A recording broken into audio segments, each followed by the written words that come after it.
Je suis le secrétaire perpétuel de l'Académie du Maroc. Mesdames et messieurs les académiciens, Excellences, mesdames, messieurs les ambassadeurs et membres du corps diplomatique, chers universitaires, honorables invités, mesdames et messieurs, je voudrais d'emblée rendre grâce à Allah et lui dire ton Dieu qui a permis que ce colloque international initié par les bons soins de l'Académie du Royaume du Maroc est effectivement lieu. En ce moment précis et en cette circonstance solennelle, je saisis l'occasion idoine qu'est cette assise pour exprimer à Sa Majesté Mohamed VI, roi du Maroc, ma profonde gratitude et celle de la communauté Bamou. Je tiens à rendre un vibrant hommage à sa vision pour la promotion et le développement de la culture africaine, tournée vers de grands défis et de grandes avancées. Il est évident que parmi les illustres fils de l'Afrique figure incontestablement le président de la République du Cameroun, son Excellence Paul Biya, qui, dans notre cher et beau pays, apporte aux autorités traditionnelles que nous sommes un soutien indéfectible, un appui constant dans notre rôle de gardien de nos us et coutumes. Bref, de la tradition africaine qui nous incombe. Son Excellence Paul Biya, un apôtre du dialogue des cultures africaines, déclarait lors du 60e anniversaire de l'UNESCO le 16 novembre 2015 à Paris, et je le cite, « L'harmonie et l'entente entre les peuples sont intimement liées à la connaissance et au respect mutuel des différentes cultures ainsi qu'à leur dialogue. » Fin de citation.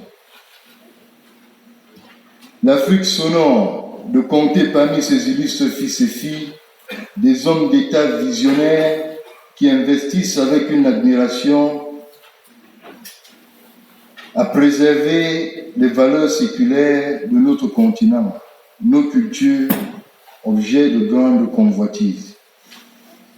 Monsieur le secrétaire perpétuel de l'Académie du Royaume du Maroc, permettez-moi de vous adresser mes chaleureuses félicitations et mes remerciements pour tous les efforts déployés à la tête de cette prestigieuse institution qui nous accueille ce jour. Avec votre doigté et votre pugnacité, vous vous attelez à traduire dans les faits les nobles missions du fondateur et protecteur de cette académie, j'ai nommé Feu Sa Majesté le roi Hassan II, qu'Allah l'ait en sa sainte miséricorde. Après avoir décidé de son institution en 1977, il présida sa session inaugurale le 21 avril 1980 et lui confia le rôle de contributeur au progrès intellectuel, scientifique et culturel du royaume. Et au-delà, une contribution pour l'impulsion d'une Afrique positive, dépouillée de préjugés et de scories, ancrée dans l'histoire de l'humanité, résolument au cœur des grandes idées et pensées civilisationnelles. Excellences, mesdames et messieurs, dans son rôle prépondérant, celui de diffuser les valeurs et les principes universels visant à l'instauration d'un dialogue fructueux entre les cultures et les civilisations, l'Académie du Royaume du Maroc a bien voulu organiser ce colloque international sur le thème « L'invention des écrits et l'état du narratif en langue africaine ». À cet effet, Elle a trouvé judicieux de me convier à ce banquet intellectuel qui convoque la riche et dense histoire africaine et qui fort opportunément s'intéresse au sultan Ibrahim Djoya, mon arrière-grand-père, 17e roi de la dynastie Bamoun. Un monarque que vous avez qualifié à juste titre d'inventif et de multidimensionnel. Ce thème évocateur nous suggère, de mon point de vue, l'ouverture d'une fenêtre de connaissances produite sur et à partir des sociétés africaines en se concentrant sur un objectif transversal qui présente les caractéristiques de ne pas être traumatique, contrairement aux questions par lesquelles les problématiques au sujet de l'Afrique sont généralement posées, notamment l'esclavage, les migrations, les crises humanitaires, les faillites politiques, etc. Il s'agit d'explorer plusieurs formes et usages de l'écriture en Afrique et de les mettre en perspective selon différentes approches. Ce thème pourrait donc apparaître comme un combat de plus contre une des nombreuses idées reçues au sujet de ce continent, celle selon laquelle la plupart des sociétés d'Afrique auraient ignoré l'usage de leurs écritures et se seraient par conséquent privées d'un instrument de transmission et de transformation cognitive et sociale. L'une des preuves les plus tangibles qui va à l'encontre de cette conception est apparue dans le royaume Bamoun vers la fin du XIXe siècle. En effet, c'est dans ce royaume Bamoun, situé à l'ouest Cameroun et fondé en 1394 par Charien, et qui depuis la nuit des temps a bâti sa renommée sur l'ingéniosité de ses rois, son dynamisme culturel, la beauté de son art et la vitalité de sa tradition qui est intervenue en 1896, l'invention de l'écriture à Karoukou par mon aïeux, le sultan Ibrahim Djoya, puis la création en 1912 de la langue chum. Le sultan Ibrahim Djoya, qui tira cette invention de la nuit des songes, comme vous l'avez si bien relevé, fut soutenu par son esprit, par un souffle contestataire pour illuminer notre ciel des idées, des écrits et de la riposte graduée. Je parle ici de riposte graduée, car ce souffle contestataire eut lieu à un moment précis où l'Afrique, dominée comme jamais, rejetée du camp des inventeurs, se tordait de douleur. Le 17e monarque Bamoun ne s'arrêta pas là. Il fabriqua un moulin à maïs, construisit un majestueux palais entre 1917 et 1921, développa l'art et l'artisanat Bamoun pour ne citer que ses œuvres. Jusqu'ici, l'Afrique avait besoin d'une lueur d'espoir pour se trouver une place dans ce contexte, marqué par des bouleversements civilisationnels. Le sultan Ibrahim Djoya a donc été le catalyseur de cette éclosion du génie et de l'inventivité africaine, alors que s'instaurait le joug allemand. Les raisons de la création d'une écriture et d'une langue par ce monarque étaient multiples, raison pour laquelle il désigna par une de ces métaphores dont il avait le secret et que vous avez fort adroitement restitué, la confection d'une parole qui parle sans qu'on ne l'entende. Autrement dit, l'écriture. Écrit signifiait donc pour lui parler sans se faire entendre, murmurer des yeux menaçant la voix silencieuse qui parvient à un locuteur. C'est cette voix silencieuse dont votre Académie du Royaume du Maroc et aujourd'hui, avec d'autres voix, le tambour battant afin qu'elle résonne ici et au loin, chargée des âmes, non pas mortes, ainsi que l'a écrit Gogol, mais inspirantes et immortelles, comme le sont les pensées et les académiciens. Ils parlent pour l'éternité. Cher secrétaire perpétuel et bienveillant professeur Abdel Jalil Lahjomoui, votre invitation à ce forum des écritures et des langues est une célébration de vitalité africaine et un abreuvoir pour étancher des soifs multiples. Elles ont pour nom principal la connaissance et pour horizon la régénération. À cet égard, je voudrais dire combien le royaume Bamoun constitue à la fois un symbole d'ingéniosité et une source d'inventivité à mettre en exergue. Il a connu, à l'instar du roi Njoya, son 17e roi, d'autres illustres monarques qui ont œuvré inlassablement pour hisser la culture africaine au firmament. L'organisation du royaume, à la fois politique, traditionnelle et adossée sur des principes des us et coutumes partagés et sauvegardés qui constituent des référentiels de notre vitalité et de notre identité. Dans ce registre, permettez-moi de mentionner le Ngouane, grande journée traditionnelle, culturelle et économique du peuple Bamoun, qui existe depuis la fondation du royaume et dont le dossier d'inscription sur la liste du patrimoine immatériel de l'humanité a été bouclé et déposé auprès des instances agréées de l'UNESCO. Bien sûr, avec l'accompagnement du gouvernement camerounais, à qui je réitère, à travers son Excellence l'ambassadeur du Cameroun au Maroc, mes remerciements. Nous espérons qu'ensemble, nous porterons ce plaidoyer pour l'heureux aboutissement de ce processus. Je peux affirmer que votre académie est un beau promontoire des idées et des valeurs, des imaginaires et des écrits, celui des élévations et partant des régénérations. Elle permet en outre la connaissance des visages inconnus hier et soudain reconnus aujourd'hui comme le roi Njoya.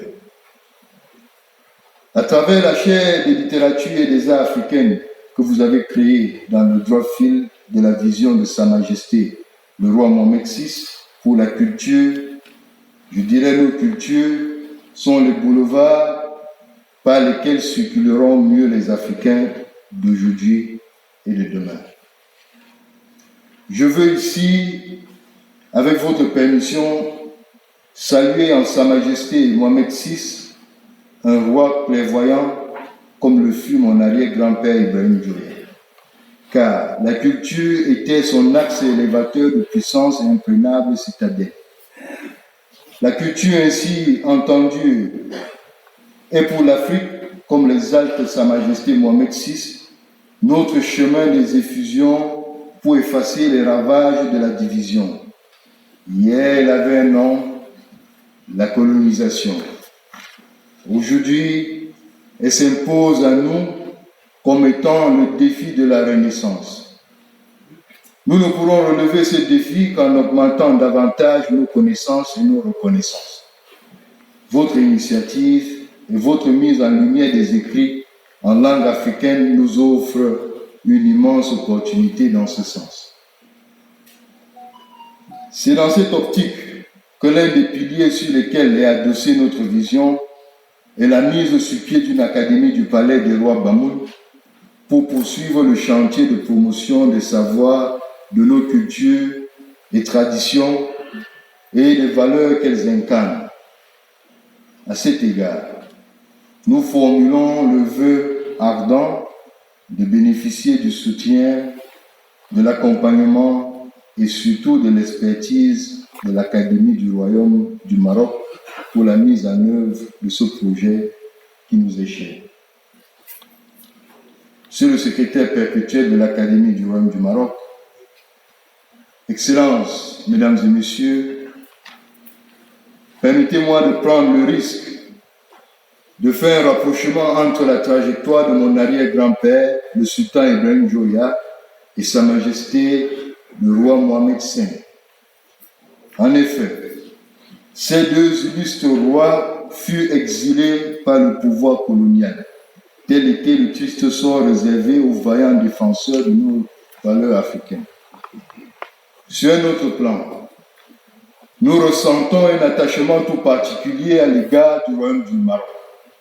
Car mon grand-père Seyd Ndimolo Seyd Njoya, le 18e successeur de Charien, a ouvert la voie de nos pèlerinages au Maroc, et en particulier dans la haute et spirituelle ville de Fès, afin d'y rendre des hommages fervents à la Zawiya créée par le saint Cheikh Sidi Ahmad Tidjani, né à Ain, Mahdi en l'an 1150 de l'Égypte et qui fut un homme pieux, érudit de l'islam et fondateur de la Tidjani.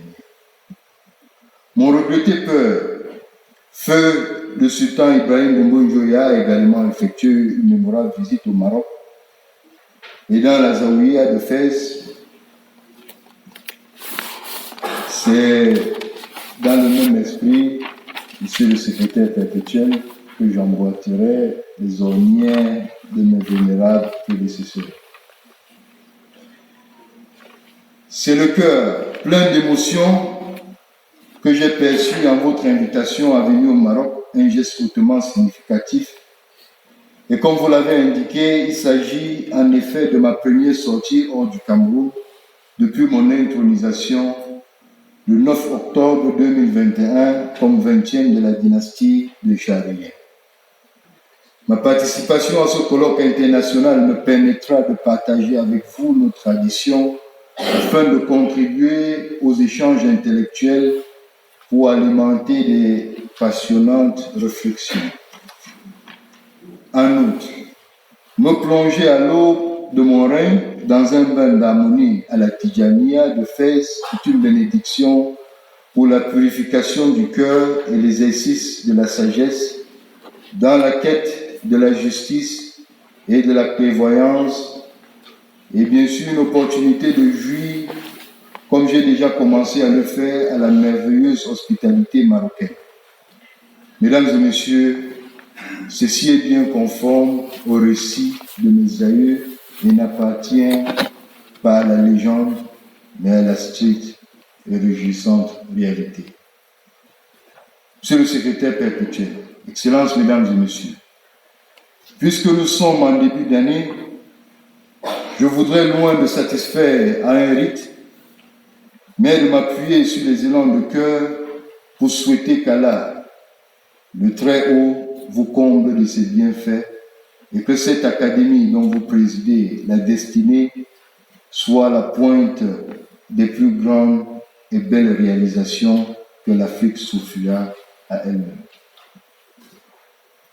Je ne peux, Monsieur le secrétaire perpétuel, clore mes propos sans vous lancer non un défi, mais une pressante invitation, celle de venir à Fumban, l'épicentre de notre royaume, pour y assister à la prochaine fête du Ngouem, qui sera à sa 548e édition, et dont le dossier aurait connu un aboutissement heureux, comme nous le souhaitons ardemment.